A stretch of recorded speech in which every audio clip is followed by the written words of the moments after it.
Assalamualaikum warahmatullahi wabarakatuh. Om Swastiastu, nama budaya salam kebajikan bagi kita semua.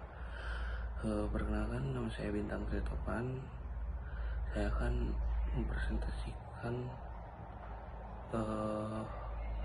pengadilan HAM internasional yang berjudul International Covenant on Civil and Political Rights (ICCPR).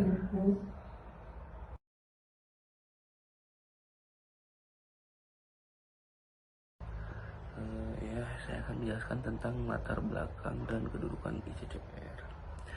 Dua konvenan inti ICCPR bersama dengan International Covenant of Economic, Social dan Cultural Rights membentuk instrumen utama di samping DUHAM yang secara kolektif disebut International Bill of Human Rights.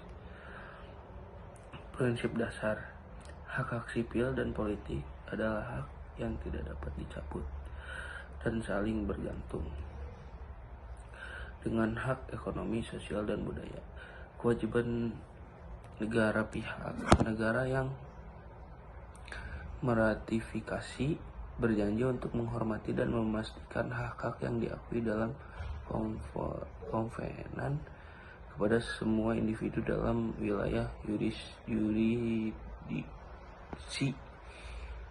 tanpa diskriminasi. Terus yang kedua ada hak-hak inti dalam ICCPR bagian 3. A. Integritas fisik dan kebebasan pribadi. Pasal 6, hak untuk hidup. Pasal 7, larangan penyiksaan dan perlakuan atau hukuman yang kejam, tidak manusiawi atau merendahkan martabat. Pasal 8, larangan perbudakan, perhambaan, dan kerja paksa. Pasal 9, hak atas kebebasan dan keamanan pribadi. Yang B, kebebasan berekspresi dan berkeyakinan. Pasal 18, kebebasan berpikir, berkeyakinan, dan beragama.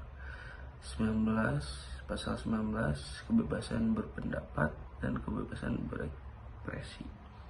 Pasal 20, larangan propaganda perang dan advokasi kebencian nasional, ras, atau agama. Terus yang ketiga, terus bagian C, hak partisipasi publik dan keadilan. Pasal 14, hak atas keadilan dan proses hukum yang adil. Pasal 21, hak untuk berkumpul secara damai. Pasal 22, hak untuk berserikat. Pasal 25, hak berpartisipasi dalam urusan publik. Terus yang ketiga, prinsip universal dan non-diskriminasi. Pasal 2 dan 26, non-diskriminasi dan kesetaraan di hadapan hukum. Negara harus menjamin hak-hak ini tanpa diskriminasi berdasarkan ras, warna kulit, jenis kelamin, bahasa, agama, pandangan politik, atau lainnya, asal-usul kekayaan, kelahiran, atau status lainnya. Pasal 3, kesetaraan hak antara laki-laki dan perempuan. Pasal 27, hak-hak kelompok minoritas untuk menikmati kebudayaan mereka sendiri, menjalankan agama mereka, dan menggunakan bahasa mereka. Pasal 1, hak menentukan nasib sendiri.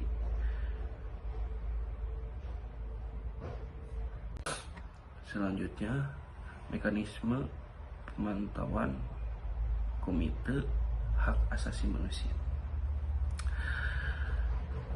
Pasal 28 sampai 45, pembentukan Komite Hak Asasi Manusia Human Rights Komite.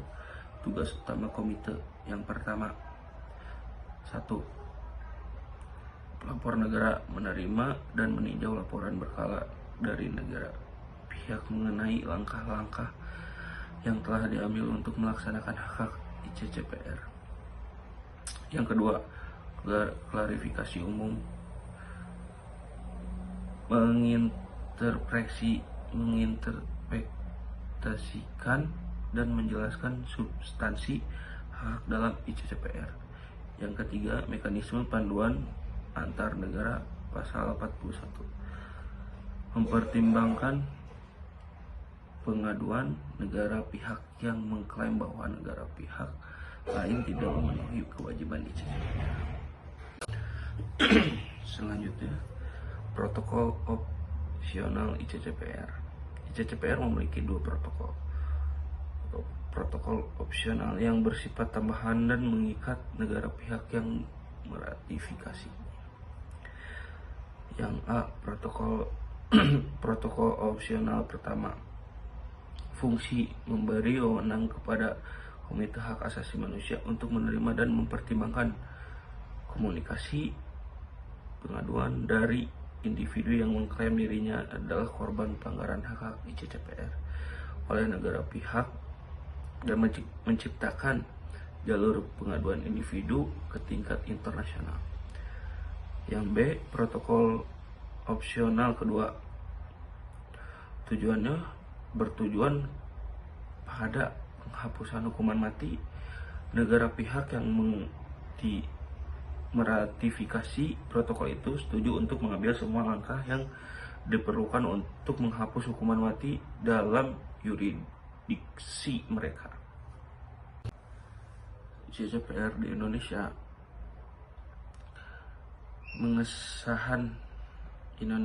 mengesahkan ICCPR melalui Undang-Undang Nomor 12 Tahun 2005.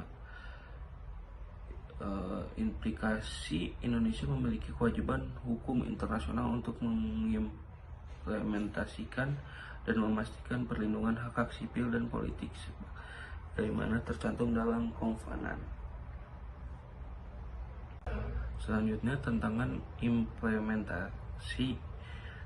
implementasi menerapkan hak-hak seperti kebebasan berekspresi, kebebasan beragama, dan proses hukum yang adil masih menjadi fokus pemantauan oleh Komite HAM dan masyarakat sivil.